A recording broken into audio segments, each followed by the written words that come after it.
ये जो mobile wallet होता है ये भी क्या होता है, यह भी एक प्रकार के भुगतान प्रणाली होती है। इसके माध्यम से हम क्या करते हैं, भुगतान करते हैं। जैसे कल यूपीआई में देख रहे थे, यूपीआई में क्या क्या होता है, जैसे हमारे जितने भी क्या होते हैं पेमेंट करने के ऐप होते हैं, फोन पे, गूगल पे हो गया, ठीक है, अमेजॉन पे होगा, पेटीएम होगा, भीम यूपीआई होगा, ये सभी क्या है, ये भी हमें ऑनलाइन पेमेंट करने की सुविधा देते हैं। इसमें हम क्या करते हैं, इन सभी को अपने बैंक अकाउंट से लिंक कर देते हैं और जितना हमारे बैंक में पैसा होता है उतना हम उसमें ट्रांजैक्शन कर सकते हैं। लेकिन जो मोबाइल वॉलेट होता है ये भी एक प्रकार का हमारा ऐप होता है। इसके माध्यम से यदि आपको पेमेंट करना है, जैसे आपके पास क्या कार्ड होते हैं, कौन कौन से कार्ड होते हैं, जैसे डेबिट कार्ड होता है हमारा, क्रेडिट कार्ड होता है, ठीक है, स्मार्ट कार्ड। तो मोबाइल वॉलेट से पेमेंट करने के लिए आपको ये सभी कार्ड रखने की आवश्यकता नहीं होती है। आप इन किसी भी कार्ड को अपने पास मत रखिए। बस इसमें होता क्या है कि आपको एक ऐप डाउनलोड करना है फोन में और मोबाइल वॉलेट में क्या करना है, अपना खाता खोल लेना है। जैसे हम बैंक में खाता खुलवाते हैं जाकर के अपना, और वहाँ पास हम कैश जमा करते हैं, जब भी हमको आवश्यकता होती है तो वहाँ से हम क्या करते हैं, उस कैश को निकाल लेते हैं, ठीक है। तो यहाँ पास हम डिजिटल पैसा अपना रखते हैं। जैसे तुम्हारे क्रेडिट कार्ड जो पैसा होता है उससे केवल तुम शॉपिंग के लिए यूज कर सकते हो। तुम चाहो जितना पैसा उसको तुम कैश निकलवा लो तो कैश नहीं निकलता है, ठीक है। तो इसमें पैसा हम अपने एटीएम कार्ड से ऐड करते हैं। जो पैसा तुम्हारे एटीएम कार्ड में होता है उसे हम क्या करेंगे, अपने मोबाइल वॉलेट में ऐड कर देते हैं। जब पेमेंट करनी होगी तो उसको वहाँ से पेमेंट कर सकते हैं। और जो तुम्हारे क्रेडिट कार्ड में पैसा होगा उसको भी हम कहाँ ऐड कर लेंगे, मोबाइल वॉलेट में ऐड कर सकते हैं। तो ये एक प्रकार से होता है मोबाइल के अंदर अपना खाता खोलना। जब हम हमारे मोबाइल में खाता खुल जाएगा, अब जिसको हम पेमेंट करेंगे तो उसके पास भी क्या होना चाहिए, मोबाइल वॉलेट की सुविधा होनी चाहिए, ठीक है। जिसको पेमेंट करना है उसके पास में मोबाइल वॉलेट की सुविधा होनी चाहिए और जिसमें से हम पेमेंट उसको कर सकते हैं। इसमें हमको किसी भी भौतिक प्लास्टिक कार्ड की आवश्यकता नहीं होती है, ठीक है। इसे हम केवल स्मार्टफोन या टैबलेट या स्मार्ट वॉच के सहायता से भी हम पेमेंट कर सकते हैं। ये हमको ये सुविधा देता है मोबाइल वॉलेट, ठीक है। क्योंकि देखो जो स्मार्ट वॉच आती हैं उसमें ये सारी सुविधाएं दी जाती हैं, ठीक। तो ये जो हमारा ई कॉमर्स का है, तो ये भी क्या होता है कि ई कॉमर्स मॉडल का ही एक रूप होता है मोबाइल वॉलेट। तो इसमें जो हम पैसा स्टोर करते हैं, जो रुपया स्टोर करते हैं, वो कैसा करते हैं, डिजिटल रुपया को स्टोर करते हैं, ठीक है। मोबाइल वॉलेट एक प्रकार की भुगतान सेवा है जिसके माध्यम से व्यवसाय और मोबाइल उपकरणों के जरिए व्यक्ति धन प्राप्त कर सकते हैं। यह ई कॉमर्स मॉडल का ही एक रूप है, ठीक है। आगे लिखना, मोबाइल वॉलेट को मोबाइल मनी या मोबाइल मनी ट्रांसफर भी कहा जाता है। मोबाइल मनी ट्रांसफर भी कहा जाता है, ठीक है। तो जिस प्रकार से हम खाता खोलते हैं उसी प्रकार मोबाइल वॉलेट होता है। तो मोबाइल वॉलेट भी हमारा क्या होता है, मोबाइल में खाता खोले जाने बैंक के समान ही होता है, ठीक है। और इसमें हम रुपया कैसे रखते हैं, डिजिटल मनी की तरह स्टोर किया जा सकता है। तो लिखना, इसमें रुपयों को डिजिटल मनी की तरह स्टोर किया जा सकता है। ऐसा होता है वो डिजिटल मनी के रूप में स्टोर होता है। और क्या होता है, मोबाइल वॉलेट में हम जो हमारा क्रेडिट कार्ड और डेबिट कार्ड होता है उनकी जो जानकारी होती है उसे हम डिजिटल रूप से अपने मोबाइल वॉलेट के अंदर सुरक्षित रख सकते हैं, ठीक है। क्योंकि तुमको अपने डेबिट कार्ड या क्रेडिट कार्ड से पेमेंट करना है तो आपके पास वो कार्ड होना चाहिए, ठीक है। लेकिन यदि उस कार्ड को डिजिटल रूप से रखना है तो हम क्या करते हैं, मोबाइल वॉलेट में उस एटीएम कार्ड और जो हमारा क्रेडिट कार्ड डेबिट कार्ड होता है उनके डाटा को हम इसमें डिजिटल रूप से स्टोर करके रख सकते हैं।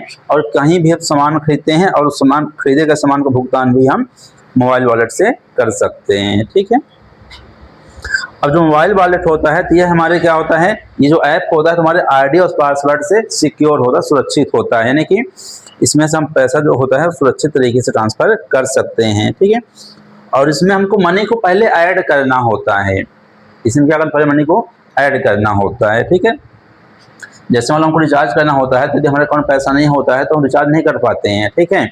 या हमें कोई चीज़ भुगतान, जैसे मान लो हमें कोई बुक खरीदा है ऑनलाइन या कोई ऐप होता है जिसमें दिया जाता है कि आप इतना इसमें क्या करो, भुगतान करो, उसके बाद उस सर्विस का लाभ ले सकते हो, ठीक है। तो उसी प्रकार से पहले इसमें पैसा को ऐड करना होता है, ठीक है। यदि आप इसमें पैसा नहीं ऐड कर रहे हो तो आप भुगतान नहीं कर सकते हो। तो पहले इसमें पैसा हम ऐड करेंगे और पैसा ऐड करने के बाद यहाँ से हम क्या करते हैं, भुगतान करते हैं। तो पैसा हमारे ऐड करने के कई सारे ऑप्शन हो सकते हैं, जैसे नेट बैंकिंग का ऑप्शन होता है, डेबिट कार्ड होता है, क्रेडिट कार्ड होता है, ठीक है। स्मार्ट कार्ड, इन किसी के द्वारा हम क्या कर सकते हैं, मोबाइल वॉलेट में पैसा को जोड़ सकते हैं, ऐड कर सकते हैं। नेट बैंकिंग क्या होती है ऋतु, और कुछ जो वॉलेट होते हैं तो हमको बायोमेट्रिक्स जो सुविधा होती है, बायोमेट्रिक तरीके से हमको सुरक्षा प्रदान करते हैं, ठीक है। और इसमें हमको पुरस्कार भी मिलता है, जो मोबाइल वॉलेट होता है इसमें हमको कई बार पुरस्कार भी मिलता है, कैशबैक, हाँ वही कैशबैक। देखो जब हमको कई बार पेमेंट करते हैं तो हमको उसमें ऐसे 20 रुपये 10 रुपये का मिल जाता है, कैशबैक मिल जाता है, ठीक है। बढ़िया रहता है कि जब 2000 शॉपिंग कर रहे हो तो उसमें आपको 200 को कैशबैक मिल जाता है, फ्री रहता है, हर अक्सर होता रहता है, ठीक है, कभी कभार। और उसमें कूपन जो आता है तो कूपन को स्क्रैच करना पड़ता है, उसमें ऐसा कुछ होना रहता है, उसको स्क्रैच करोगे उसमें लिखा रहेगा कि यदि आप 200 की शॉपिंग करोगे, 2000 की शॉपिंग करोगे तो 200 आपको उसमें से माइनस हो जाएंगे, ऑफर मिल जाएगा। तो यही होता है पुरस्कार इसमें मिलता है, ठीक है। जब कोई सामान तुम्हें खरीदना हुआ करे तो जो तुम्हारे पास ऐप होते हैं उनमें जो कूपन आता है उसको देख लिया स्क्रैच करके मिल जाता है, उसमें अमेजोन में मिलता है, ठीक है, भीम में भी मिलता है। इसमें तो अगर टीवी वगैरह रिचार्ज करो तो 50 रुपये कैशबैक मिल जाते हैं, 300 को रिचार्ज करो तो 50 रुपये कैशबैक मिल जाता है। भीम मैं यूज करता हूँ, ठीक। तो इसमें से हाँ, तो जो वॉलेट होता है, वॉलेट हमारा क्या, वही जो बटुआ जिसे कहते हो, बटुआ पर्स जो थैला होता है वही हमारा क्या होता है, वॉलेट होता है, ठीक है। क्योंकि जो वॉलेट का नाम सुनते हैं हम, तो जो वॉलेट क्या है, वही जो बटुआ होता है हमारा थैला,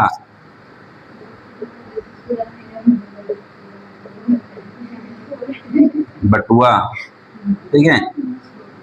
और क्या कहते हैं इसको, झोला भी कहते हैं, झोला, और हाँ उसे कहते हैं झोला रहता है, ठीक है। लेकिन ये जो थैला हो गया, बटुआ हो गया, पर्स हो गया, ये हमारे क्या है, ये जो तुम लोग देखती हो ई वॉलेट, यहाँ पास हमारा क्या हो गया, अब ई वॉलेट हो गया। अभी तक क्या था हमारे पास, केवल वॉलेट था, अब क्या हो गया, वो ई वॉलेट हो गया है, ठीक है। तो ये तो कहाँ होता है, इलेक्ट्रॉनिक रूप से, फोन में होता है, डिजिटल रूप से होता है। लेकिन जो ये वॉलेट का मतलब होता है, ये क्या होता है, थैला होता है, बटुआ होता है, पर्स होता है, यानी कि जिसमें भी अपना पैसा हम स्टोर करके रखते हैं। पर्स में भी क्या होता है, हम पैसा रखते हैं अपना, बटुआ में भी क्या होता है, पैसा, ठीक है। तो अलग अलग जगह इनको अलग अलग चीजें बोला जाता है, ठीक है।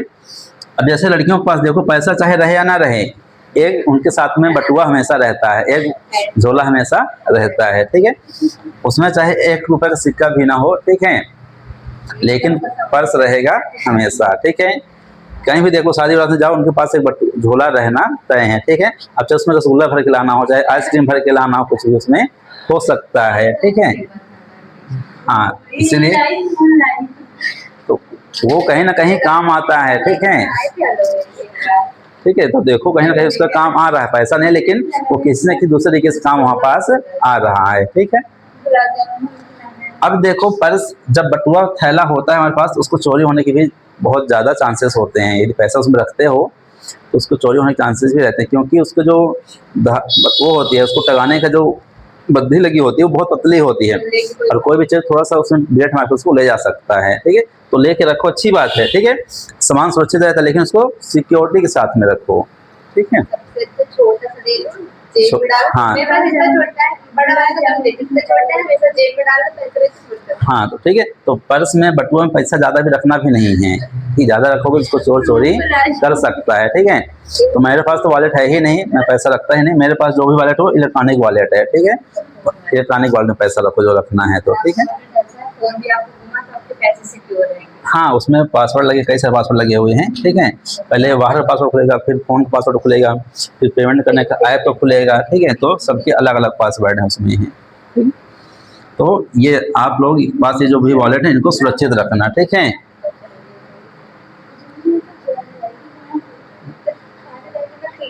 क्योंकि जो जितना ये बटुआ पर्स थैला दिखाते हैं उनके पास पैसा होता नहीं है, बस दिखाने के लिए वो चीज़ होती है, ठीक है। तो हमारे पास पैसा उसमें होगा, बटुआ में पैसा, लेकिन होता नहीं है उसमें कभी भी, ठीक है। मैंने जिसके पास होता है उसके अंदर वो छोटा सा पर्स जरूर रखती है, उस थैले में डालने के लिए छोटा सा उसमें डाला ही रहता है, ठीक है। तो ये बटुआ पर्स रखना एक तो ट्रेंड चल रहा है, उसके लिए रखा जाता है ये, ठीक है। मैं तो आज 3 साल से बटुआ रखा ही नहीं अपने पास, पैसा मैं रखता ही नहीं हूँ उसमें। ठीक, पैसा रखना बस ऐसे जेब में डाल लेता हूँ, बस हो गया। अलग अलग जेब में थोड़ा थोड़ा करके डाल लेता हूँ, 10-20 करके हो गया।